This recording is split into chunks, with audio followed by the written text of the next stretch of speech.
이 삼성전자 실적은 귀신도 모른다는 말이에요. 증권사의 애널리스트마다 다 분석 자체가 다릅니다. 삼성전자보다 먼저 실적 발표를 한 마이크론 매출도 줄었고 있고 손실도 많이 났습니다. 근데 이걸 갖다가 시장에서는 굉장히 좋게 평가했어요. 왜 그러냐면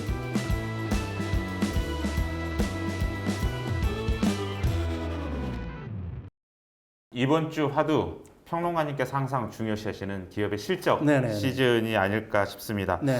투자자분들이 관심 있는 건 아무래도 우리 국민주 삼성전자 발표 같은데요. 네. 삼성전자 실적 어떻게 보십니까? 이 삼성전자 실적은 귀신도 모른다는 말이 있어요. 증권사의 애널리스트마다 다 분석 자체가 다릅니다. 그렇죠. 네. 사실 뭐 추론을 할 수밖에 없는 거죠. 네. 요즘 애널리스트 어떤 쪽은 이익이 날 거라고 보는 측면도 있어요. 반도체 부분에서. 네. 글쎄요. 근데 그거는 제가 생각하기에는 좀 무리인 것 같고요. 네.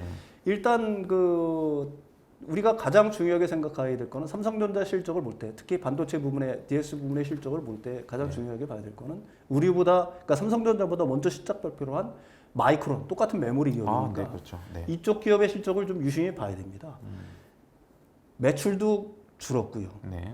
그 손실도 많이 났습니다. 네. 근데 이걸 갖다가 시장에서는 굉장히 좋게 평가했어요. 왜 그러냐면 생각보다 매출 감소폭도 적었고 또 손실폭도 적었다라는 게 굉장히 네네네. 어떻게 보면 긍정적인 요소로 작용을 했다는 얘기죠. 무엇보다 사실은 3분기 그 전망을 갖다가 했습니다. 마이크론의 CEO가. 네. 근데 3분기 전망에서는 매출이 그래도 상당히 회복될 거라고 기대를 하고 있어요. 근데 마이크론 같은 경우 우리가 유심히 봐야 될 거는 중국에 제재가 있지 않습니까? 네, 그렇죠. 중국이 마이크론에 제재가 있기 때문에 네. 마이크론 제품 갖다 중국에 팔기가 굉장히 어려워진 상황인데도 네. 3분기에 지금보다 2분기보다 훨씬 실적이 좋아질 거라고 어떤 전망을 내놨다는 거는 네.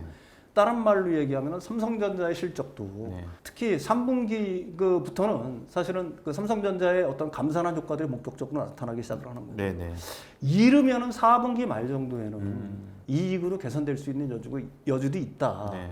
뭐 이런 것들 갖다가 그 마이크론의 어떤 실적 발표가 네.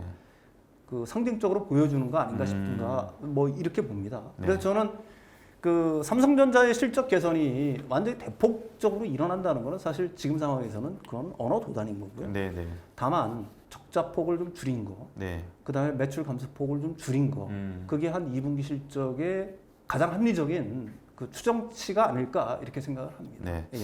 그러면 삼성전자가 지난주에 네. 2나노 공정에 대한 구체적 로드맵을 내놓으면서 네. 대만의 TSMC에 선전포고를 한 셈이 됐습니다. 네네. 2나노 공정 구체적으로 어떤 내용이고 또 향후 어떤 좀 파급력을 가져올까요? 그 나노미터라는 거는 1m의 10분의 1이죠. 네네. 2나노미터라는 거는 그러니까 그 계산해 보시면 나오는 건데요. 네.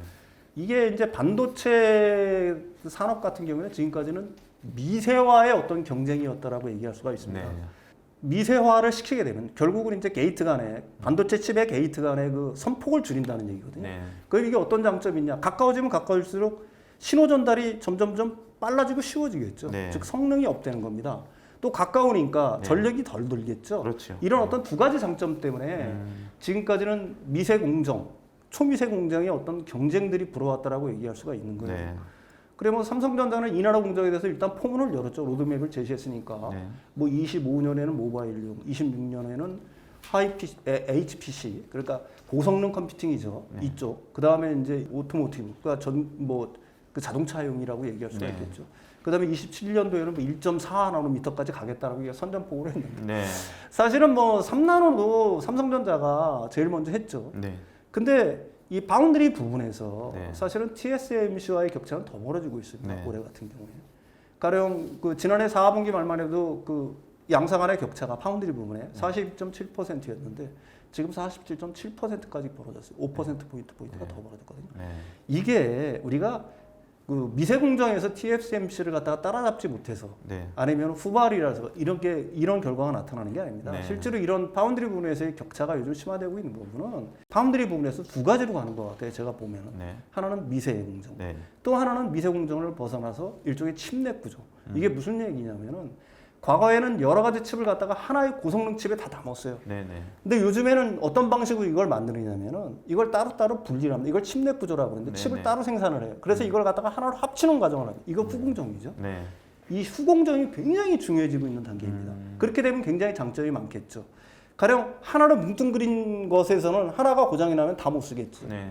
근데 이거는 여러 개의 칩을 갖다 합쳐서 붙였기 때문에 하나가 고장 나면 그것만 갈면 되겠죠. 네. 또 전력 반도체 같은 경우가 이제 대표적인데 전력 반도체 부분만을 따로 떼서 다른 어떤 칩을 만들 때도 쓸 수가 있겠죠. 그렇죠. 네. 이런 여러 가지 장점들이 있기 때문에 요즘은 사실은 칩넷 방식, 그러니까 후공정이 굉장히 강조가 되고 있는 거고요.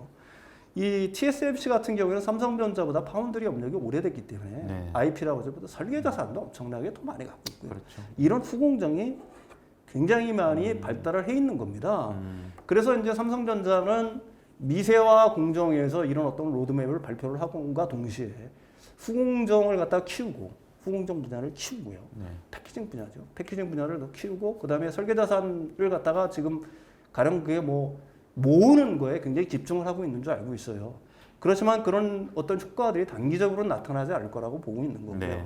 시간이 필요하겠죠. 네. 그 미세화 공정을 갖다가 우리가 앞당기고 양산 기술을 먼저 한다는 거는 분명 삼성전자한테는 좋은 일입니다. 네. 네. 또 우리나라를 위해서 좋은 일이겠죠. 네. 그렇죠. 그렇지만 그게 파운드리 업을 갖다가 가령 TSMC와 지금 삼성과의 격차가 벌어지고 있는 이 격차를 갖다가 이 미세화 공정 하나만으로는 절대로 좁힐 수 없다. 네. 이걸 갖다가 여러분들이 반드시 인식을 해야 된다는 거예요. 다른 말로 얘기하면 패키징 분야, 후공정 분야의 중요성, 그 다음에 설계 자산의 중요성, 뭐 이런 것들의 어떤 중요성, 그 다음에 이것들이 골고루 발달할 때 우리나라에서 골고루 발달할 때 좀 장기간이 걸리더라도 비로소 TSMC를 갖다가 따라잡을 수 있을 거라고 봅니다. 자, 그럼 다음 질문은 이제 투자자들이 가장 좀 관심 있어야 하는 질문일 것 같은데 네. 5만전자, 6만전자에서도 매수를 못 하셨던 분들이 네. 지금이라도 삼성전자 주식을 사야 할까 굉장히 고민을 많이 하시는 것 네네네. 같습니다. 현재 가격은 어떻게 매력 있는 포인트가 될까요? 일단은 지금 실적을 갖다 기다리고 있는 거죠. 네. 그러니까 좋아진다는 개선의 기미가 보이게 되면은 네. 삼성전자는 앞으로 더 갈 수가 있을 겁니다. 다만 저는 삼성전자에 대한 단기적인 투자는 그렇게 권장드리지 않아요. 네네. 장기적인 투자, 네, 네. 적어도 뭐 중장기적인 투자를 갖다가 좀 강조를 갖다가 계속 하는 거거든요. 네, 아까도 말씀드렸듯이 한국의 반도체 산업은 반도체 산업 전체적으로 보면 구조적 성장중인 건 분명합니다. 그렇습니다. 뭐 반도체가 안 쓰이는 부분은 없을 테니까. 그렇죠. 그렇지만 동시에 지극히 경기 민감주거든요. 네. 그러니까 이런 부분을 잘 인식을 하셔야 돼요. 삼성전자의 어떤 실적이 펄펄 날고 있을 때는 삼성전자 주식을 팔고 나와야 된다는 얘기입니다. 근데 지금 안 좋은 상황이니까 사긴 사는데 단지 지금 5만 전자에서 지금 7만 전자까지 어떻게 보면 승갑부가 달려온 부분이니까 그렇죠. 네. 이거의 어떤 단기적인 조정 가능성도 좀 염두에 둬야 된다. 현재 시점은 그런 시점일 거다. 뭐 저는 그렇게 생각을 합니다. 예. 예. 자, 그럼 마지막으로 실적 시즌 투자 전략과 평론가님이 눈여겨보고 계시는 섹터나 종목이 있다면 어디가 있을까요? 쇼미더머니. 제가 항상 주식 투자할 때는 그걸 갖다 굉장히 중요하게 생각합니다. 네. 지금 돈 벌어오고 있는 기업들이 과연 누구냐? 돈을 벌고 있는 기업들이 누구냐? 예. 그리고 앞으로 돈을 벌 가능성이 있는 기업들이 누구냐? 그거는 뭐 제가 지난 시간에 얘기했지만 국내 지금 현재 상황에서는 예. 사실은 제일 큰 돈을 벌고 있는 거, 수주 잔고 엄청나게 쌓여 있는 거. 그게 이제 역시 배터리 부분인 거고요. 두 번째는 앞으로 그럼 돈을 벌 가능성. 역시 그 최악의 시점을 찍고 반등할 수 있는 섹터는 반도체 부분이 되겠죠. 이쪽 부분에서 아까도 말했지만 반도체 부분 같은 경우에는 후공정 분야에서의 경쟁적인 기업들, 네. 가령 뭐 고성능 기판을 만드는 기업들이라든지 아니면 레이저 본딩 장비를 만드는 기업들이라든지 고성능 기판을 만들 때 레이저 본딩 같은 것들이 필수적이거든요. 이런 것들이 이제 세계적으로 우리나라만 갖고 있는 기술을 갖고 있는 기업들이 있습니다. 네. 뭐 이런 기업들에 주목을 해보셔야 될 것 같고요. 그 배터리주 같은 경우에는 이제 엄청난 수주, 이제 셀 업체들이 뭐 거의 1000조를 넘어서는 지금 수주를 갖고 있는 겁니다. 네. 그 부분들 이제 배터리를 갖다가 만들려고 하면 소재 장비 업체 쪽으로 수주를 줄 수밖에 없어요. 그게 이제 지금 막 터져나가고 있는 거예요. 네. 뭐 몇천억 단위씩 막 이렇게 터져나가고 있잖아요. 그럼 거기에 이제 수혜를 볼 기업들이 과연 어디냐? 이런 부분들을 좀 잘 보셔야 될 것 같고요. 이런 부분들은 아까도 말씀드렸듯이 단계 끝일 게 아니다. 계속해서 구조적으로 성장할 부분이다. 전기차가 보급이 확산되면 확산될수록. 그러니까 뭐 우리들이 투자를 해야 될 곳은 제가 생각해 개미 투자들이 좀 장기적인 안목으로 본다라고 하게 되면 섹터는 분명히 정해졌다. 이렇게 얘기할 수가 있을 것 같아요. 네, 앞으로도 나오는 기업들의 실적 발표 챙겨보시면서 7월 성공 투자 이끄시길 응원하겠습니다. 오늘 말씀 감사합니다.